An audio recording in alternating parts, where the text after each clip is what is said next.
Hey everybody, it is Daniel here for Mobile Syrup, and today I have a continuation of our Sony Ericsson Xperia Play and Xperia Arc hardware overview. Today I'm going to be showing you some of the software improvements that Sony Ericsson has graced the hardware with, and this is running Android 2.3.2 Gingerbread. And first of all, we're just going to take a look at that software version over here.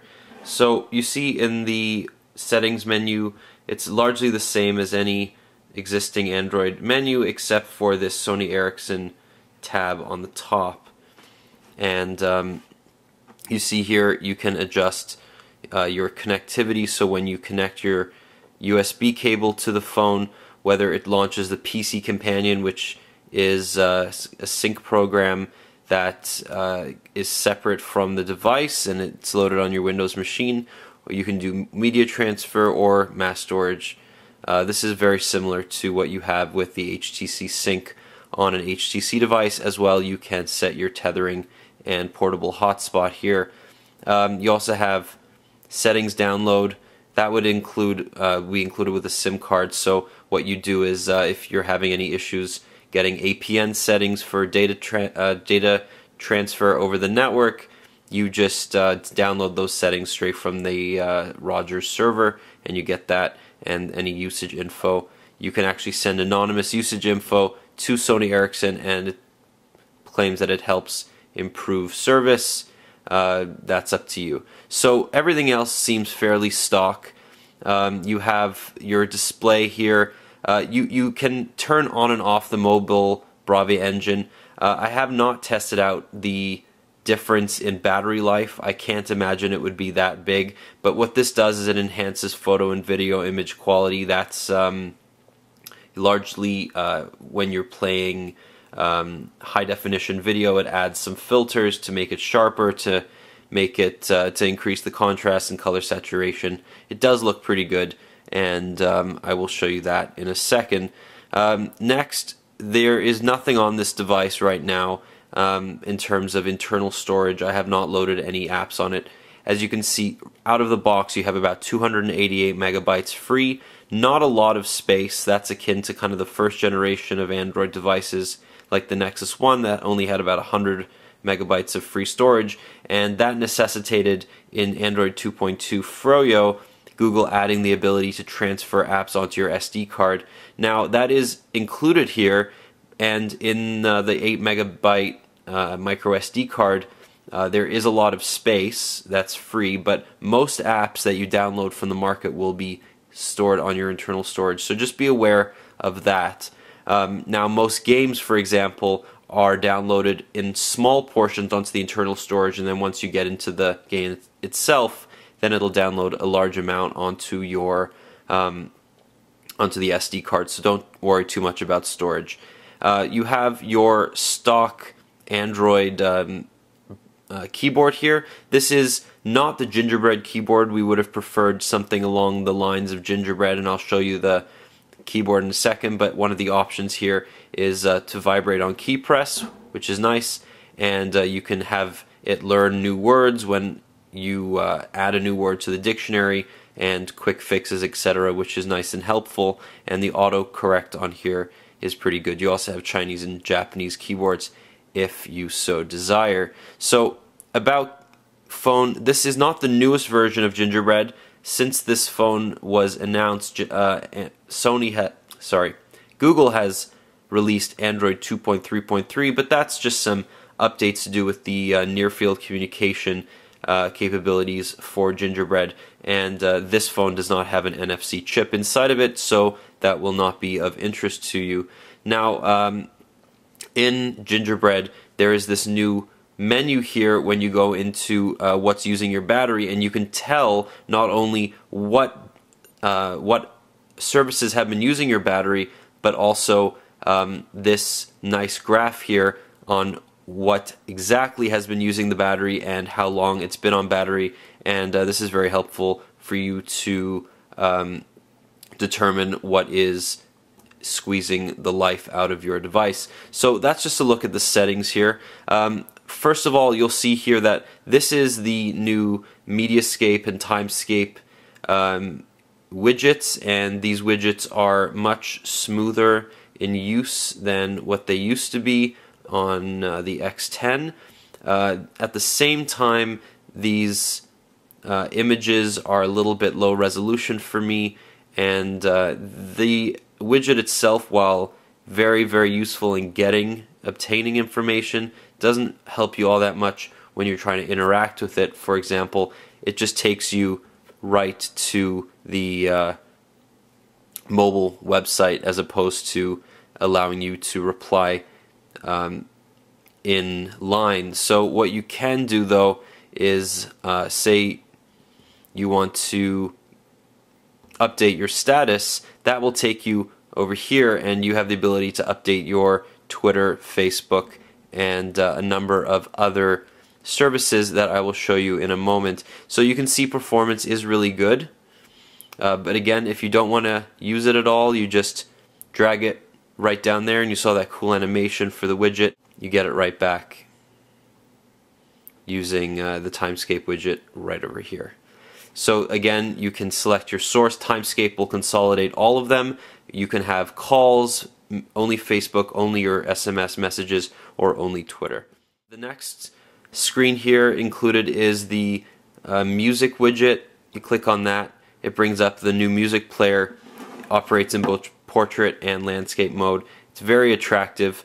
The sound on this device is pretty good, coming from the one speaker at the bottom.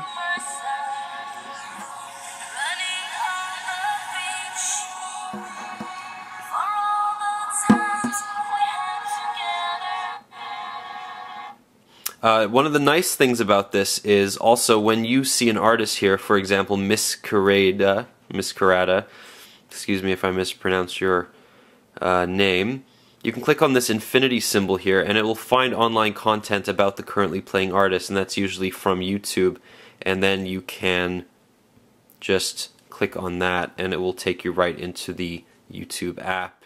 The new Mediascape widget is also really nice. It allows you to scroll through your pictures and your video here.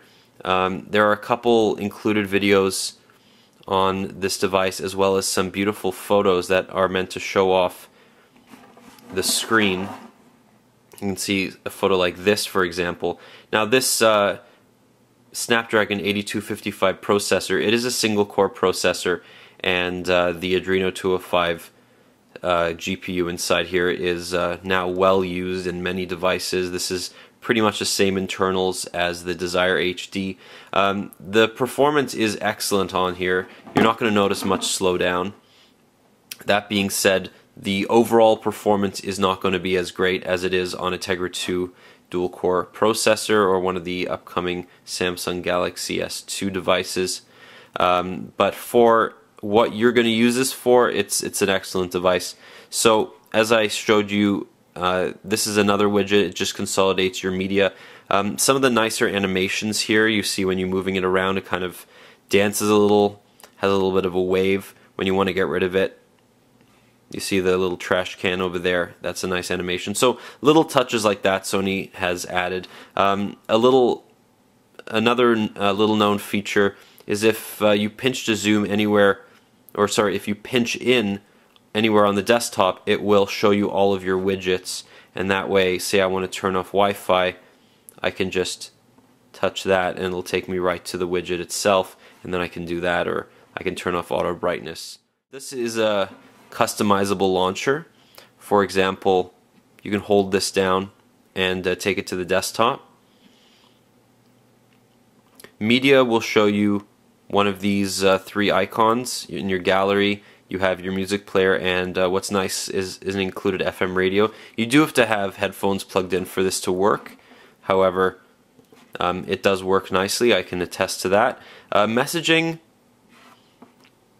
the app's pretty simple. You add a recipient here. So say I want to send a message to my friend Scrody McBoogerballs. You just tap on him, brings it up. This keyboard looks very similar to the Froyo keyboard that was built into Android 2.2,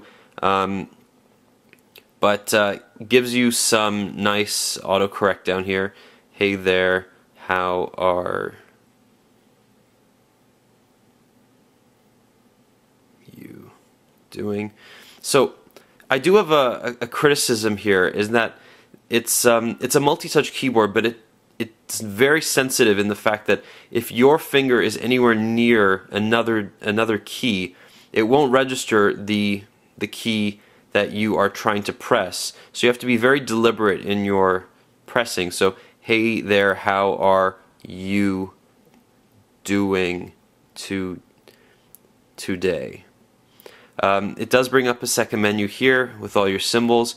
You can get an alternate list of symbols, and you also have a list of emoticons, of course, and you can jump right into your settings over here. We're going to just jump into the app drawer. You can see that it's a horizontal app drawer, very smooth. Your browser, let's load up Mobile Syrup.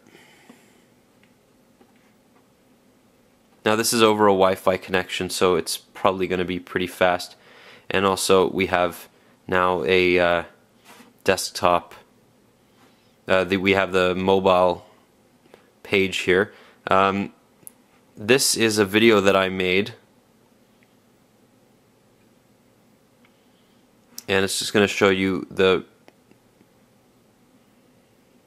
flash playback in browser.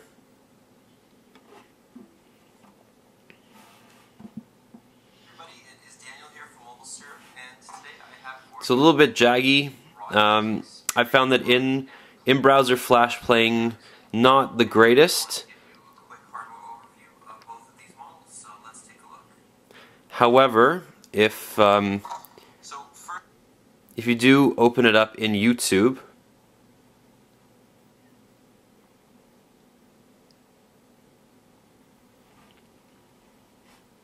that will play very nicely in high quality, and this is 720p. Let's load up another more intensive website.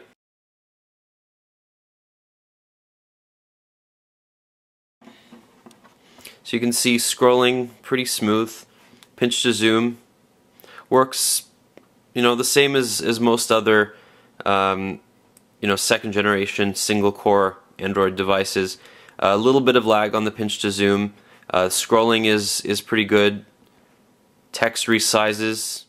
Now, the Track ID app, I don't know if this will work, but this is kind of like Shazam. So you can play a song and then record it. Obviously it has to go through the 3G data network, but you can record it and it will find that song and identify it for you. You also have Postcard here, and this is a nice touchnote.com. This is a very well-known website where you can take a photo and then you can actually create a real postcard and send it to a friend overseas or a family member for her birthday, something like that, and you get a free credit with the purchase of the phone. So that's kind of a nice bonus. Moving along here, this has some pretty decent video playback that's built in.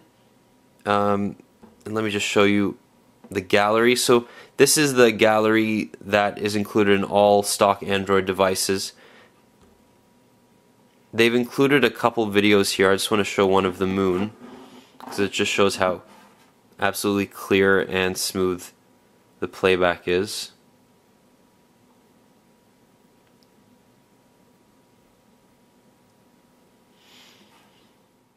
So lastly, I just want to show you the camera software. Now the 8 megapixel camera on here takes awesome photos. I'm really impressed with it. One of the nice features is that you can actually set it to take photos just by tapping on the touch screen here.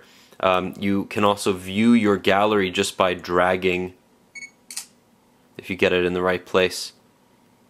So you can just drag your finger, kind of like Windows Phone 7, back and forth like that. Your settings are fairly rudimentary. You have the ability to detect smiles, so that it won't take a photo unless somebody's smiling. This will detect a scene automatically, and there are several scenes that it's pre-configured to detect.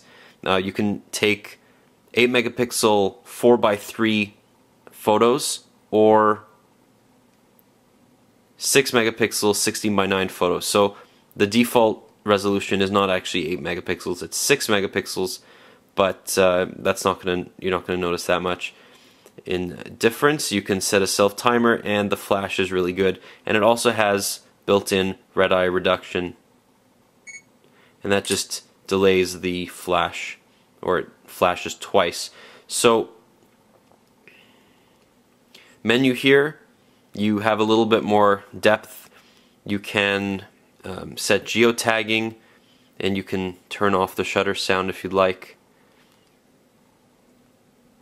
Not that much more really to talk about, but it's a nice and usable interface, and it's a nice improvement over the default.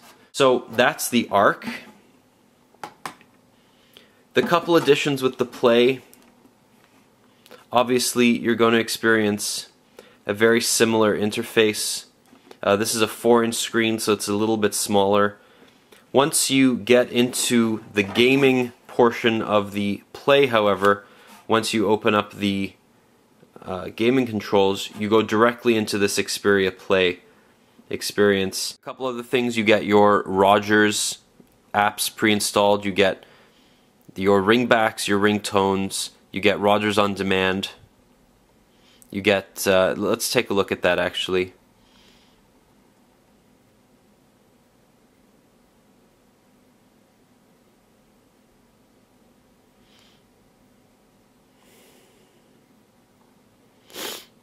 So it says this service is only available to Rogers customers. This is very much like the Bell TV app that I've showed you in previous videos, but Rogers is really trying to make a stab at this. So you do have to subscribe to content. Because I'm on Wi-Fi, it won't let me. But that's a quick view of the app itself. The camera app on the Play is actually the stock Android experience, but unlike the Arc, this has a forward-facing camera. So that's right there, that's the VGA camera. You switch it over and you have a 5 megapixel camera over here. What I don't quite understand, and why it seems like a very obvious oversight, is this R button, this flap right here, cannot be configured to take photos, which is incredible to me because it's in the perfect position. And although it doesn't have the dual, halfway down to focus, all the way down to take the photo capability, I just think that that was an easy oversight that they made there. So what I wanted to show you quickly was how Crash Bandicoot, which is a PS1 game, I'm going to continue my game. So this is a PS1 game that's pre-installed on the device, and it looks great, plays really well. So let's just play for a second.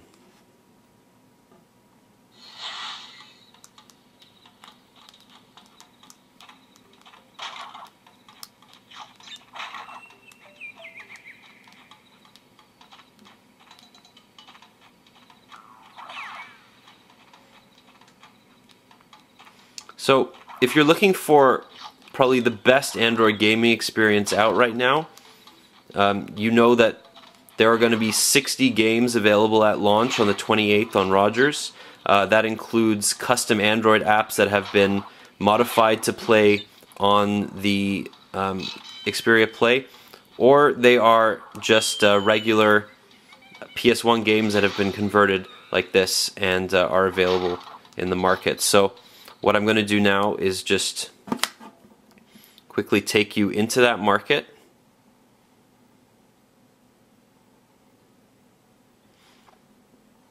So also here, what you can see is because I've gotten out of the game, it's an ongoing service in the background, and I can just jump right back into the game when I want to. Just like that. So there's really, unless you quit the game explicitly, it'll always be there just waiting for you to resume, which is a really handy feature.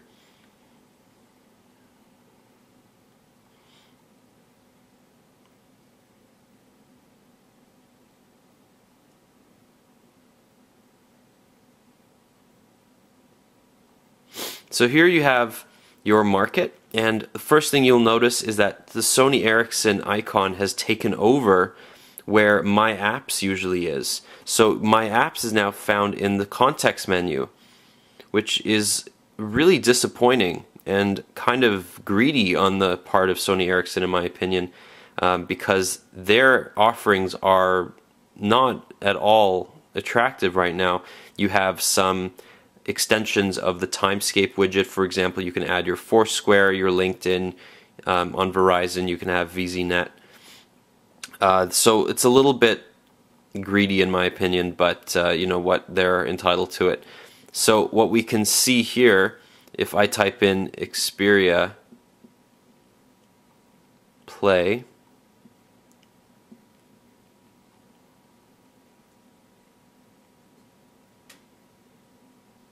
it's going to search for all the games that have been modified for the Play. And so far there are quite a few.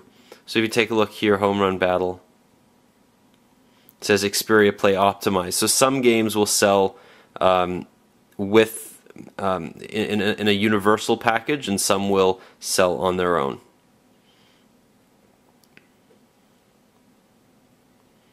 So that's a quick look at the Xperia Arc and Xperia Play software. One other thing that I can show you here, you can sort your apps by most used, by recently installed. You can see they readjust very smoothly. And I think that Sony Ericsson's done an excellent job here redeeming themselves. They seem to have, instead of trying to put together a product that does everything in a very mediocre way, they focus their new OS on doing what Android does well and improving in a slight way where they can. And overall it works much better than if they try to take over the OS with their tweaks. So I will save it for my full review, but I'm really impressed with what Sony Ericsson has done here. If you've gotten to the end of this video, thank you for sticking with me. I appreciate it. They have some really nice features that will differentiate them from the market. The form factors are beautiful, to say the least. The Bravia engine actually works. I'm a little bit underwhelmed with the Arc in terms of differentiation. I think the Play is going to find a bigger market share in terms of gamers. I think that the Play is offering something that no other Android device is right now, and even though it's quite thick, it functions really, really well as a phone, and I think the added thickness does not take away from its overall use as a gaming device and a phone. So that's a software overview of the Gingerbread upgrade for the Xperia Arc and the Xperia Play. My name is Daniel, and I thank you so much for watching. If you want your 30 minutes back, I'm sorry.